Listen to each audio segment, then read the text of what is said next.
أعوذ بالله من الشيطان اللعين الرجيم. بسم الله الرحمن. الحمد لله رب العالمين، والصلاة والسلام على أفضل المرسلين وخاتم النبيين، العبد المؤيد والمنصور المسدد المصطفى الأمجد والمحمود الأحمد أبي القاسم محمد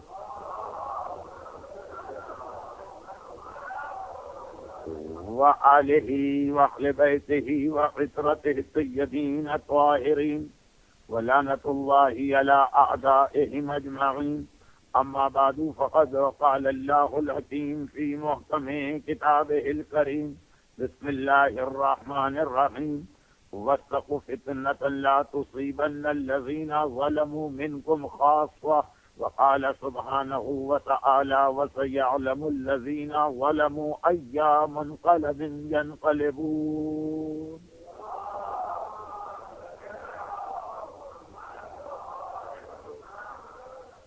اور ظلم کرنے والوں کو ان قریب معلوم ہو جائے گا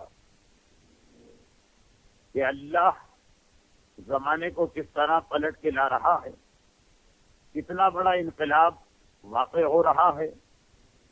اور پھر اس حوالے سے قرآن کریم کی دیگر آیتیں بھی کہ جن میں بار بار یہ پیغام دیا گیا ہے کہ اللہ کے یہاں دیر ضرور ہے، اندھیر نہیں.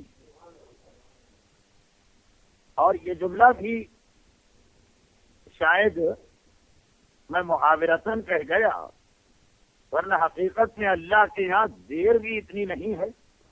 تو کبھی دیر نظر آتی ہے تو اس میں ہماری کوئی کوتاہی یا ہماری کسی غفلت کا بھی دخل ہوتا. کل مجلس کے ابتدائی حصے میں جس مسئلے کو میں نے اس لیے بہت سرسری بیان کیا کہ وہ بذات خود اپنی جگہ ایک بالکل الگ عنوان ہے، اور اسی شہر ٹورنٹو کے مومنین اس عنوان پر میری 10 مجالس الگ سے سن چکے ہیں، اور حال ہی میں تو انہیں معلوم ہے کہ وہ کتنا وسیع ٹاپک ہے. لیکن سوال تو بہرحال یہ پوچھ لیا گیا، یہ کیسے ممکن ہے کہ بغیر کسی نشانی، بغیر کسی علامت، بغیر کسی سائن کے زمانے کا امام ظاہر ہو جائے. گرچہ میں نے باقاعدہ ریفرنس کے ساتھ وہ حدیث پڑھی تھی، اور یہ ایک ایسی حدیث ہے کہ جس پر ویسے بھی ہم لوگ بغیر حدیث پڑھے ہوئے، یعنی جن کے علم میں بھی نہیں ہے کہ ایسی کوئی حدیث ہے، وہ پھر بھی اس حدیث پہ عمل کر رہے ہیں.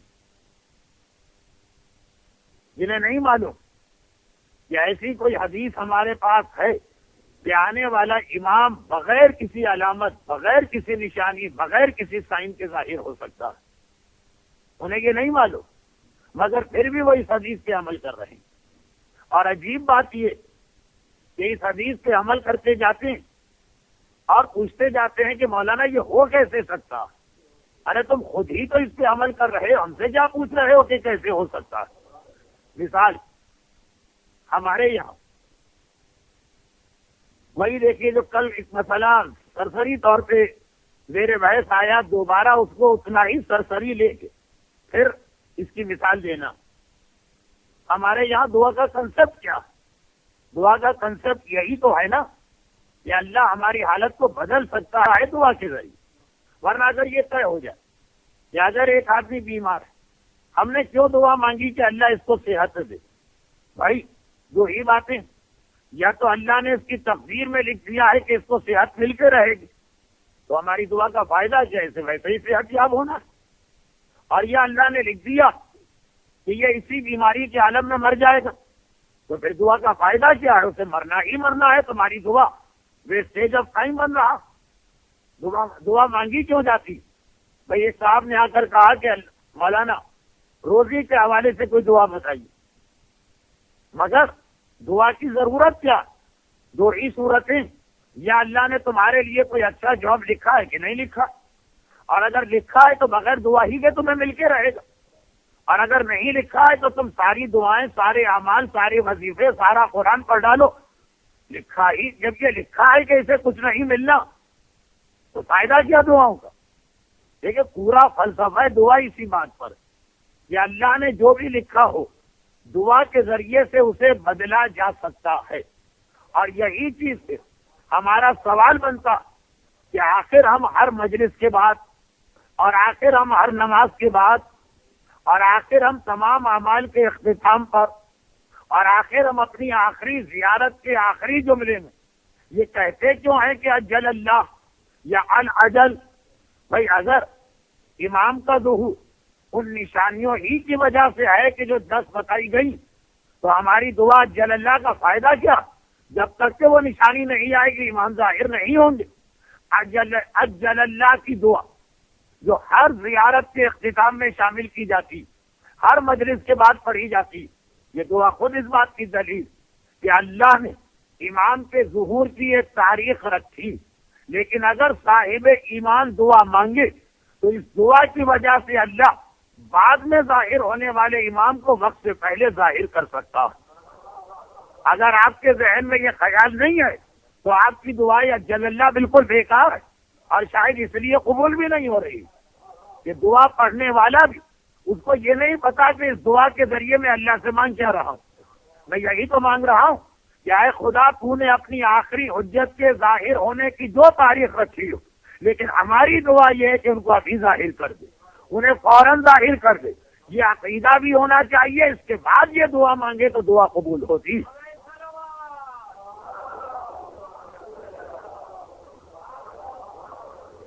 یہ لفظ اجل اللہ امام مظلوم کی اسی حدیث کو ہمارے الفاظ کے اندر ڈھالا گیا ہے کہ جس حدیث کا خلاصہ یہ کہ اللہ اپنی مصلحت کے تحت بغیر کسی نشانی کے میرے اس بیٹے کو ظاہر کر سکتا. ویسے اس کا الٹا پہلو بھی اور وہ یہ کہ ساری نشانیاں آنے کے بعد بھی مرضی پروردگار نہ ہو تو امام کے ظہور میں اور تاخیر ہو سکتی. میں ایک اور انداز سے اس بات کو سمجھاؤں. ایک فرض کیجئے کہ اللہ نے امام کے ظہور کی ایک تاریخ طے کی. اب بطور مثال 2035. اس لیے کہ بعض دشمنان اسلام نے 1995 میں کھلا یہ کہا کہ نیکسٹ 40 سال ہیں جس کے اندر اسلام کا خاتمہ کر دینا، اور 2035 کی تاریخ باقاعدہ دشمنان اسلام کی جانب سے دی گئی. اب تک کی تاریخ موجود کہ وہاں تک اسلام کو اس دنیا سے ختم کر کے رہنا. فرض کیجیے کہ اللہ نے امام کے ظہور کی یہ تاریخ بھی رکھی، یہی تاریخ رکھی، مگر ظہور اس تاریخ کو بھی ہو سکتا اور چاہے اللہ تو اس سے پہلے بھی کر سکتا، اور یہ بھی ممکن ہے کہ جو تاریخ اللہ نے خود رکھی اس کے اندر مزید 50 سال کا ڈیلے ہو جائے. اور بہت مختصر میں اس لیے کہ اس موضوع کی گنجائش فی الحال نہیں، ایک اشارہ کر رہا ہوں. میری یہ خواہش ہے کہ ہماری قوم پڑھنے کی عادت کو دوبارہ پیدا کرے. پہلے تھی ہمارے بزرگ بڑی محنتوں کے ساتھ کتاب کی شکل میں یہ دین ہم تک پہنچایا. یہ عادت دوبارہ پیدا کریں.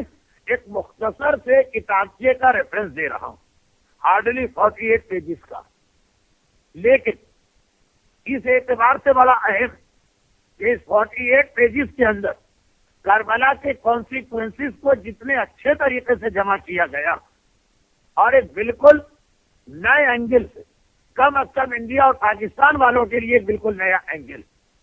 اور یہ کتابچہ ولی فقیہ رہبر امر مسلمین یعنی حضرت آیت اللہ العظمی آغائے سید علی خامنہئی کا، آغائے خامنہئی کا ہی کتابچہ جس کا نام ہے کہ امام زین العابدین کی سیاسی زندگی.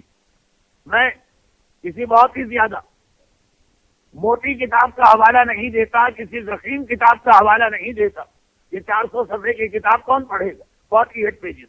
اس کے اندر ایک جگہ پر بڑے عجیب انداز سے ایک بہت ہی مشکل مسئلے کو حل کیا، اور وہ یہ کہ ظہور امام کافی پہلے ہو سکتا تھا، بلکہ ایک آدھ امام نے اپنے بیٹے کے ظاہر ہونے کی تاریخ بھی بتائی. اور بعد میں یہ ڈیلے ہو گئے، کیونکہ اب اس مسئلے کا ہم سے تعلق نہیں، یہ ہماری تو ہماری، ہمارے دادا کے دادا کے پر دادا کے سکر دادا کے پر دادا کے لکڑ دادا کے پیدا ہونے سے بھی پہلے کی بات، یعنی یہ ہمارا مسئلہ نہیں، اس لیے ہم اس کی تفصیل میں نہیں جا رہے، مگر اسلامی سال کے پہلے 3 سینچریز کے اندر ایک ایسی تاریخ خود امام معصوم کی جانب سے دی گئی تھی کہ فلاں تاریخ کو ہمارے بیٹے کے ظاہر ہونے کے چانسز بہت زیادہ، اور پھر امام نے یہ بھی کہا کہ تمہاری کچھ غلطیوں کی وجہ سے اللہ نے میرے بیٹے کے ظہور میں ڈیلے کیا۔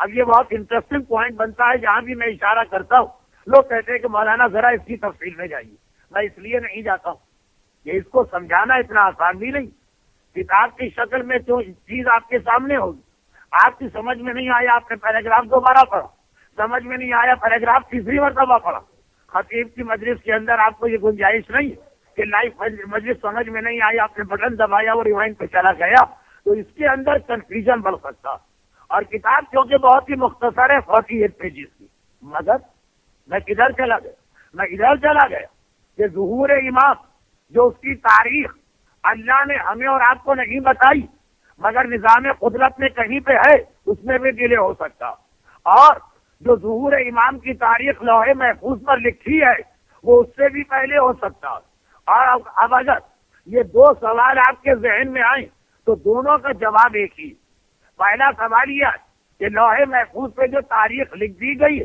تو آخر ڈیلے کیوں ہوگا، اور دوسرا سوال، اور اگر لوح محفوظ کی تاریخ ہے تو اس میں جلدی کیوں ہوگی، دونوں کا ایک ہی جواب، اور وہ یہ ہے کہ اس کا دار و مدار ہمارے اور آپ پر، اگر ہم اپنی ڈیوٹیز اور رسپانسبلٹیز کو ٹائم سے پہلے انجام دے دیں امام وقت سے پہلے آ جائیں گے، اور اگر ہم اس وقت تک جو ظہور کی تاریخ ہے اس وقت تک بھی اپنی ڈیوٹیز کو انجام نہ دیں تو امام کا ظہور 50 سال اور ڈیلے ہوگا، اور یہی جملہ امام نے کہا تھا شروع زمانے میں کہ چونکہ ہمارے ماننے والے اپنی ذمہ داریوں کو اس تاریخ تک پورا نہ کر سکے، اس لیے اللہ نے میرے بیٹے کے ظہور میں ڈیلے کر دیا۔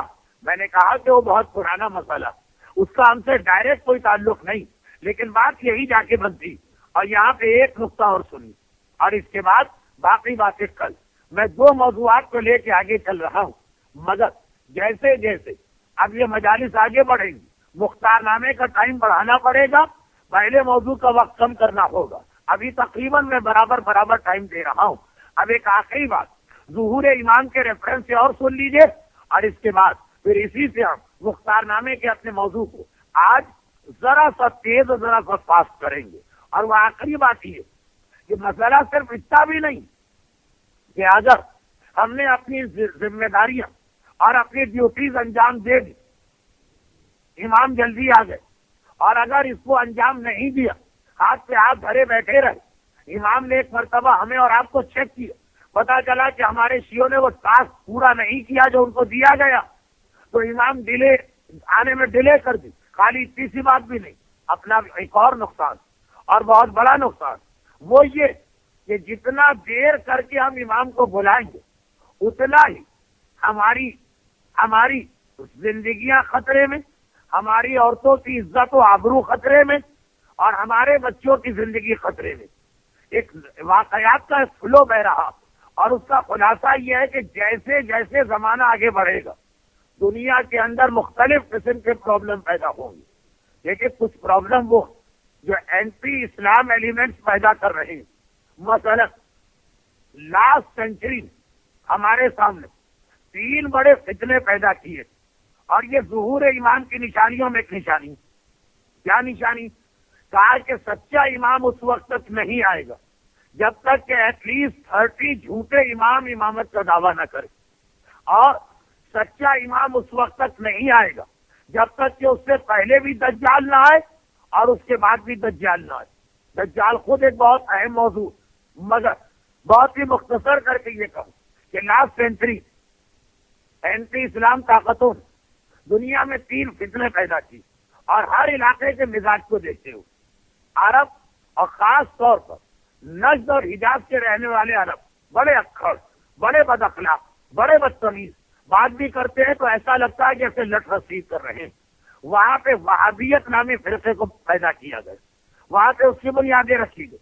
وہابیت وہ فرقہ کہ جس کے پاس نہ رحم، نہ ہمدردی، نہ شفقت ہے، نہ مہربانی، نہ اخلاق ہے۔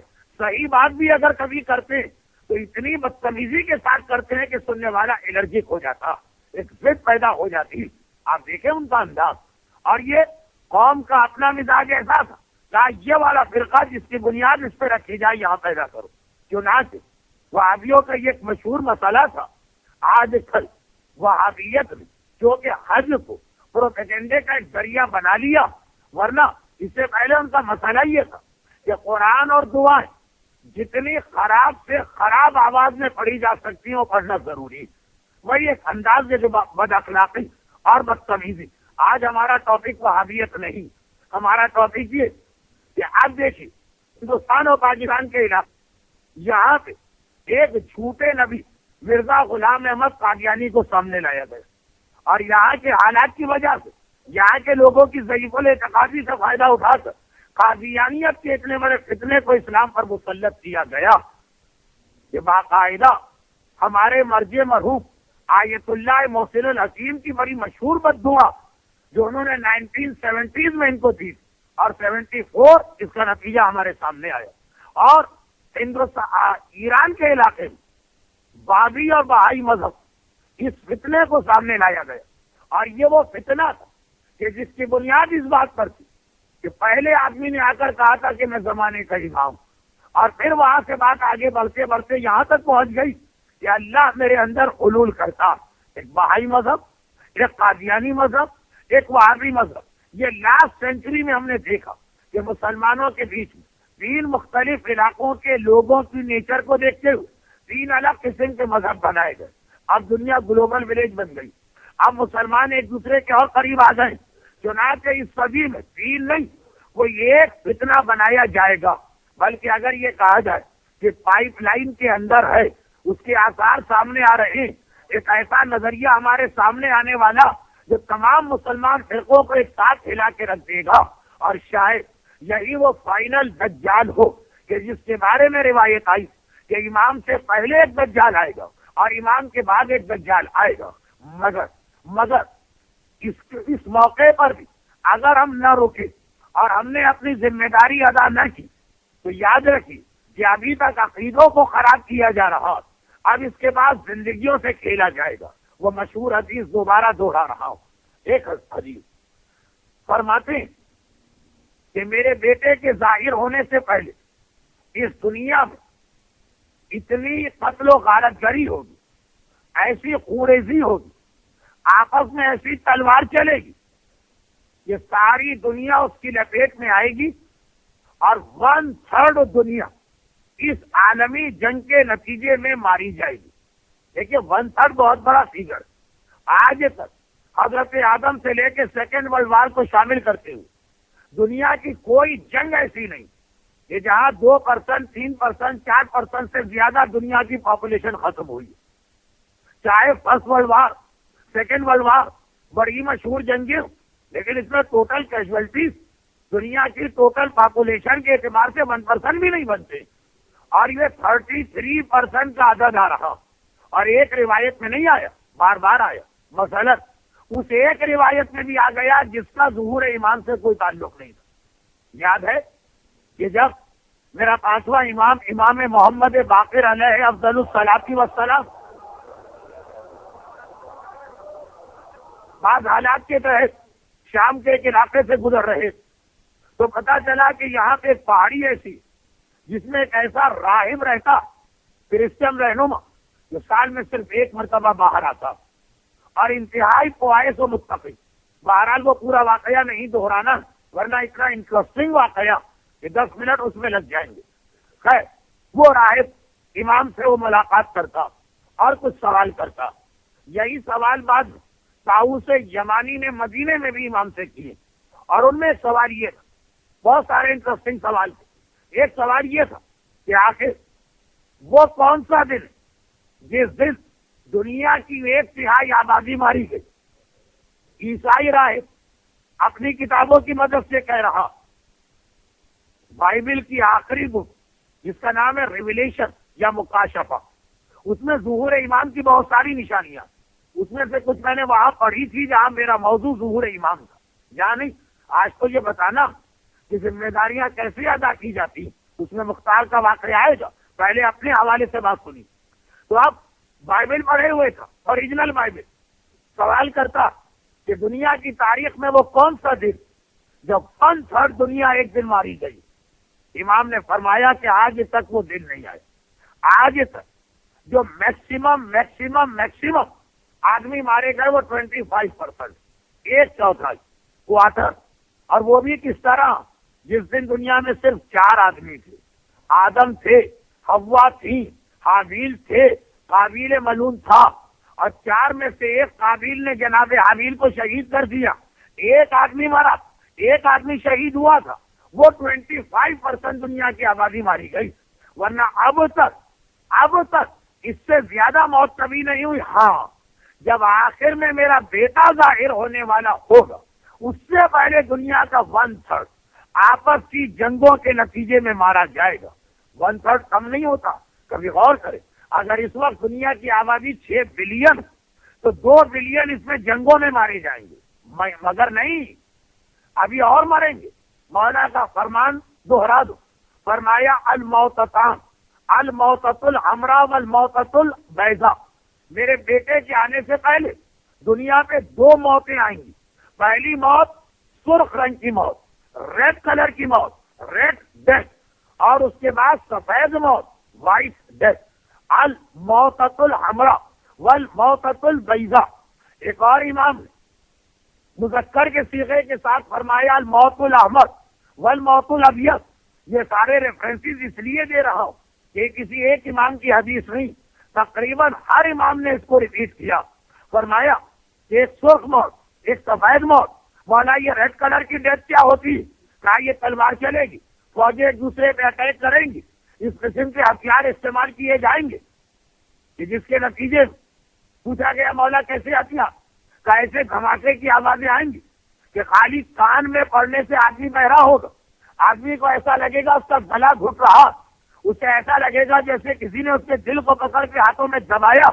عجیب و غریب امام کے احتیاط بتا رہے ہیں، جہاں کہیں نیوکلیر ویپن استعمال ہوئے، ایک ہی علاقہ تھا ہیروشیما، یا کیمیکل گیسز استعمال کی گئی، وہ تو ایران اور عراق جنگ کتنی مرتبہ ایران کے صاحبان ایمان پہ استعمال کی گئی، ان سے پوچھی مولا جو نشانیاں بتا رہے ہیں وہ سب اس قسم کے ویپن سے پوری اتر رہی، مگر امام فرماتے ہیں کہ اس کے نتیجے میں 1/3 دنیا مرے گی، اور یہ ہے سرخ موت، خون بہ رہا، گردنیں کٹی، لاشیں پڑے، مگر اس کے بعد کہا کہ 1/3 دنیا اور مرے گی، یعنی اگر 6 بلین ہے تو 2 بلین پہلے مرے، 2 بلین اس کے بعد مرے، اور اسے امام نے کہا سفید موت۔ مولا یہ کون سی موت، یہ کیسے آئے گی؟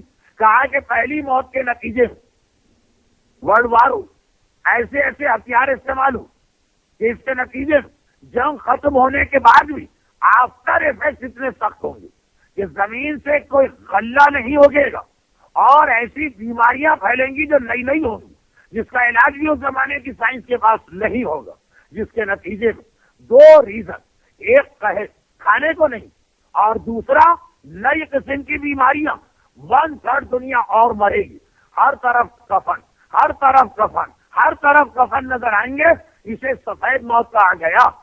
6 بلین میں سے 4 بلین مر رہے، اور اس کے بعد امام آ رہے، راوی نے کہا مولا ہم کیا کریں؟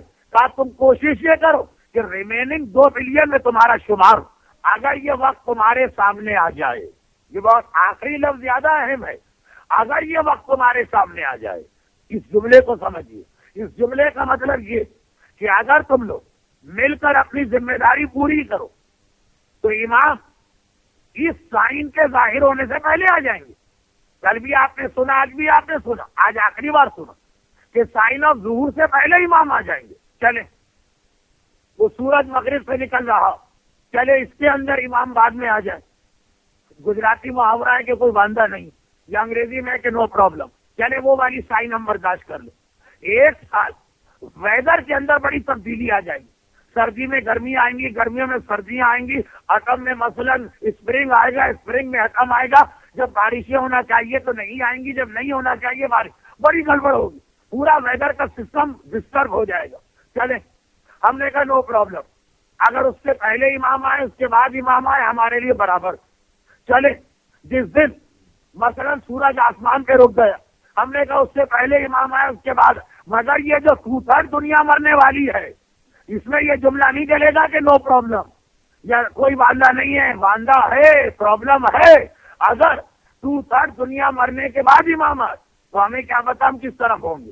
اس میں تو ہمارے لیے بہتر کہ امام اس سے پہلے آ جائے، اور وہ آپ نے کل بھی سنا اور آج بھی سنا، یہ ہمارے اختیار میں، یہ ہم کر سکتے ہیں اگر ہم چاہیں، اور اپنی ساری ذمہ داریاں ڈیوٹیاں انجام دیں۔ اب وہ کیا ذمہ داریاں؟ بہت ہی مختصر ایک جملہ سنی۔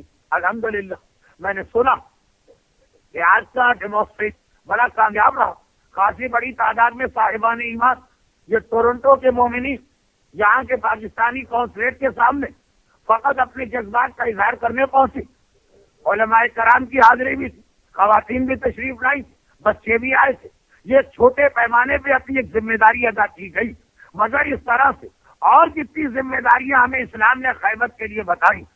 اب اگر آپ یہ کہیں کہ مولانا ہم اگر یہ ذمہ داری پوری نہیں کر رہے تھے، ہمارے مراجع تو پوری کر رہے ہوں گے، اللہ ان کی دعا کیوں نہیں قبول کر رہا؟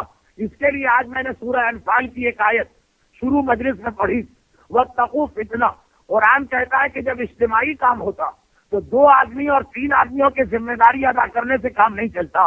واتقوا فتنہ، اس مصیبت اور فتنے سے اپنے آپ کو بچاؤ کہ جب وہ آئے گا تو اس کی لپیٹ میں خالی ظالم نہیں آئیں گے، ظالم و مظلوم سب کو اس کی لپیٹ میں آنا پڑے گا، جسے پیغمبر نے اس مثال سے سمجھایا کہ اگر ایک کشتی جا رہی اور ایک اسٹیمر جا رہا اور ایک آدمی اپنی سیٹ پر اس کشتی میں سوراخ کرے اور وہاں سے پانی آنے لگے تو خالی جو ظالم ہے وہی نہیں ڈوبے گا، اس کا نقصان پورے کشتی والوں کو اور پورے شپ والوں کو برداشت کرنا پڑے گا۔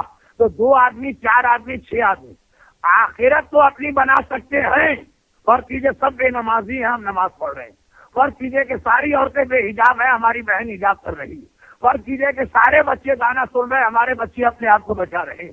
ہو سکتا ہے کہ انڈیویجول اگر کوئی اسلام پہ عمل کرے آخرت تو اپنی بنا سکتا ہے، مگر دنیا بنانے کے لیے انڈیویجول کام سے کام نہیں چلے گا، پورے معاشرے کو مل کے انوالو ہونا پڑے گا، تبھی چینج آتی ہے۔ جیسے مختار کا واقعہ، مختار کا واقعہ 2 چیزیں، نمبر 1 مختار کے زمانے کے صاحبان ایمان نے اپنی ذمہ داری پوری کی، یہ نہیں کہا کہ حسین مارے گئے تو حسین کا بیٹا سجاد انتقام لے، یہ نہیں کہا حسین مارے گئے تو پروردگار نے حسین کے وارث آخری امام کو رکھا، ہم اپنی ذمہ داری، ہماری کوئی ذمہ داری ہی نہیں ہے، یہ نہیں کہا۔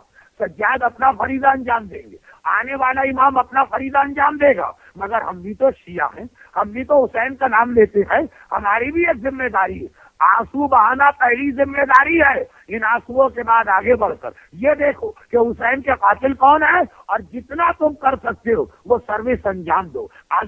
اگر کوئی آدمی مختار کے پاس خط پہنچا سکتا ہے وہ خالی یہ کام کرے، اگر کوئی مختار کو کیسے رہا کرا سکتا ہے وہ یہ کام کرے، اگر کوئی مختار کے ساتھ مل کے تلوار چلا سکتا ہے وہ یہ کام کرے۔ سب نے اپنی ذمہ داری انجام دی۔ وہاں پہ ایسا نہیں تھا کہ لوگوں نے کہا کہ مختار جب یہ جہاد کر رہے ہیں وہ کریں، ہم نے کہا نائب امام یہ کام کریں، علماء یہ کام کریں، ہم کیوں اس میں انوالو نہیں؟ سب برابر سے آگے بڑھے۔ نتیجہ کیا نکلا جو آپ سنڈے سے سنیں گے، نتیجہ سنڈے سے نکلے گا۔ عمر سعد مارا گیا، شمر مارا گیا، حکیم ابن طفیل مارا گیا، ہولی مارا گیا، سنان مارا گیا، ایک ایک قاتل کو، حتیٰ خالی قاتل نہیں، زیارت وارثہ کے جملے پر مختار نے پورا عمل کیا۔ لعن اللہ امتن قتلت کا، قاتلوں کو بھی مختار نے جہنم واصل کیا۔ لعن اللہ امتن ظلمت کا، ظالموں کو بھی مختار نے جہنم واصل کیا۔ لعن اللہ امتن سمیت بذالک ورضیت بے، ان لوگوں کو بھی واصل جہنم کیا جو نہ قتل امام میں شریک تھے نہ ظلم میں شریک تھے، مگر خالی اس واقعے پہ راضی رہے تھے۔ یہ کیسے پتا چلا؟ مثلا امام مظلوم کی سواری کا ایک جانور ذوالجناح، اس نے تو دریائے فرات میں اپنے آپ کو گرا کے شہید کر لیا۔ ذوالجناح میدان کربلا سے پہلے تو خیموں میں آیا، سیدانیوں اور بچیوں کو خبر دینے کہ تمہارا بابا مارا گیا، اور پھر واپس میدان میں گیا اور 30 سے زیادہ عمر سال کے سپاہیوں کو اپنے ٹاپوں تلے کچل کے ہلاک کیا تھا، اور آخر میں اپنے آپ کو دریائے فرات میں گرا دیا۔ مگر کربلا میں حسین فوڈ بھی لے کے گئے، بلکہ جب عاشور کی صبح آئی تھی تو میرے مظلوم آقا نے جو صبح سے ذوالجناح پہ سوار تھے، جنگ شروع ہونے سے 5 منٹ پہلے خطبہ دیا تھا۔ وہ خطبہ دینے کے لیے حسین گھوڑے سے اترے تھے اور عباس سے کہا تھا میری سواری کا اونٹ لاؤ، یہ خطبہ اونٹ پہ چڑھ کے دیا تھا۔ اب علماء نے کہا کہ اس کی کیا وجہ؟ 3 باتیں سمجھ میں آ رہی، اور شاید تینوں صحیح، کیونکہ سیرت رسول میں یہ ملتا کہ اللہ کے رسول ہمیشہ اونٹ پہ خطبہ دیتے، اور اگر کہیں اونٹ نہ ہو تو پالان شتر کا ممبر بنا لیا کرتے تھے، مگر وہ بھی پالان شتر ہی کا ممبر ہوتا تھا۔ ایک سنت رسول۔ نمبر 2، گھوڑے کے مقابلے میں اونٹ ذرا اونچائی کا جانور، وہ تو حسین تھے اس لیے، اور میں چونکہ خادم حسین، اس لیے میں نے اونچے ممبر کو بدل کے نیچا ممبر منگوایا۔ آپ نے ممبر کی تبدیلی محسوس کی ہوگی، مگر 30,000 کے لشکر جرار سے خطاب کرنا تھا۔ یہاں تو مشکل سے 40 یا 50 مومنین بہت ہوئے تو 100 آتے ہیں، تو کوئی ضرورت ہی نہیں ہے۔ یہ بھی میں فقط اس لیے کہ خواہش بانیان مجلس کی تو آخری سیڑھی پہ بیٹھا ہوں، ورنہ تو پہلی سیڑھی سے بھی کام چل جائے۔ مگر تیسری اور بہت اہم وجہ کیا تھی؟ عرب میں گھوڑا جنگ کی نشانی اور اونٹ امن کی نشانی۔ حسین نے خالی سواری کا جانور نہیں بدلا، اس عمل سے یہ پیغام بھی دیا کہ ہم حتی الامکان جنگ سے بچنا چاہتے ہیں اور صلح و امن کی بات کرتے ہیں، مگر اس کے لیے حق کو قربان نہیں کریں گے۔ امن کا مطلب یہ نہیں ہے کہ حق کو قربان کریں، لیکن ہاں حتی الامکان ہم جنگ کو حمایت کرنا چاہتے ہیں۔ اب یہ جو سواری کا جانور، کربلا کے میدان میں یہ اونٹ، ذوالجناح نے اپنے آپ کو شہید کر لیا، مگر اونٹ پسارے سعد نے گرفتار کیا، اور جب شہر کوفہ میں داخل ہوا تو اس اونٹ کو ذبح کیا گیا، جسے شریعت میں کہتے ہیں نہر کرنا، اور اس کا گوشت مختلف گھروں میں تقسیم کیا گیا۔ کچھ گھر والوں نے منع کر دیا کہ ہمیں یہ گوشت نہیں چاہیے، اور کچھ گھر والوں نے یہ گوشت لے کے رکھ لیا۔ مختار نے کہا کہ منع کرنے والوں نے منع کیا، اس کا مطلب یہ تھا کہ اس حوالے سے ابن زیاد کا کوئی حکم نہیں تھا، کوئی آدمی منع بھی کر سکتا، تو جنہوں نے لے لیا گوشت لے لینا دلیل اس بات کی ہے کہ سمیت بذالک فرضیت بے کی کیٹیگری میں آتے ہیں۔ مختار نے انہیں بھی سزا دی تھی، قاتلوں کو بھی، ظالموں کو بھی۔ امام مظلوم کی سواری کا گوشت، اونٹ کا گوشت جس گھر میں گیا، گھر والوں کو بھی۔ اتنا بڑا جہاد کہ کوفے کے اندر میجورٹی یزیدیوں کی ہے، اور اس کے بعد مختار انہی کے درمیان بیٹھ کر انہی کو سزا دے رہے، البتہ بڑی حکمت عملی کے ساتھ۔ کیسے یہ ممکن ہوا؟ یہ ایسے ممکن ہوا کہ کم از کم جتنے صاحبان ایمان تھے وہ سب مختار کے ساتھ مل گئے، ہر ایک اپنی ذمہ داری کو دیکھ رہا تھا۔ مگر سب سے پہلا نام کوفے کے ایک انتہائی بوڑھے آدمی کا رہا، جس نے کبھی سوچا بھی نہ ہوگا کہ مجھ جیسا معاملات سے دور رہنے والا، اور اب تو اس بڑھاپے میں آ گیا ہوں، اللہ مجھ سے بھی اتنا بڑا کام لے گا کہ فقط اس ایک کام کی وجہ سے میں 80 سال کا بوڑھا آدمی ہمیشہ ہسٹری کی کتابوں میں میرا نام آ گیا، اور محبان اہل بیت کی لسٹ میں میرا نام آیا۔ لیکن جیسے مختار کے لیے میں نے 2 دن ایک جملہ کہا کہ ایسا لگتا کہ اللہ نے مختار کو ایک خاص کام کے لیے پیدا کیا، جب وہ جہاد شروع ہوا وہاں سے مختار لائٹ میں آیا، جہاد ختم ہوا مختار شہید ہو گئے۔ اسی طرح یہ بوڑھا آدمی 80 سال عمر ہے، اس سے پہلے کے 79 سال کچھ پتہ ہی نہیں چلتا کیا کر رہا، اور جیسے ہی 80 سال میں ایک کام کیا اس کے بعد بھی پتہ نہیں چلتا ہے کہ کہاں چلا گیا، لیکن اہم کام کیا، اور وہ یہ کہ مختار ابن زیاد کے دربار سے قید کر کے جیل میں ڈال دیے گئے۔ کل جہاں تک بات پہنچی تھی وہاں سے آگے بڑھ رہی ہے بات۔ ویسے تو عمر ابن حارث کی وجہ سے پناہ مل رہی تھی، مگر ان عورتوں نے آ کے سارا کام خراب کر دیا، مختار گرفتار کیے گئے، جیل میں ڈال دیے گئے، اور یہ اسپیشل جیل، کوفے کی ایک عام جیل بھی، مگر یہ اسپیشل جیل، اس جیل کے اندر چوری کے مجرم نہیں جاتے ہیں، ڈاکے کے مجرم نہیں جاتے ہیں، قتل کے مجرم نہیں جاتے ہیں۔ اس میں جانے کے لیے صرف ایک سزا، ایک گناہ ہونا چاہیے کہ اگر پتا چلے کہ اس آدمی کے دل میں علی کی محبت، واہ، یہ خاص محبان اہل بیت کی جیل۔ آج آپ ٹورنٹو میں رہنے والے، شہر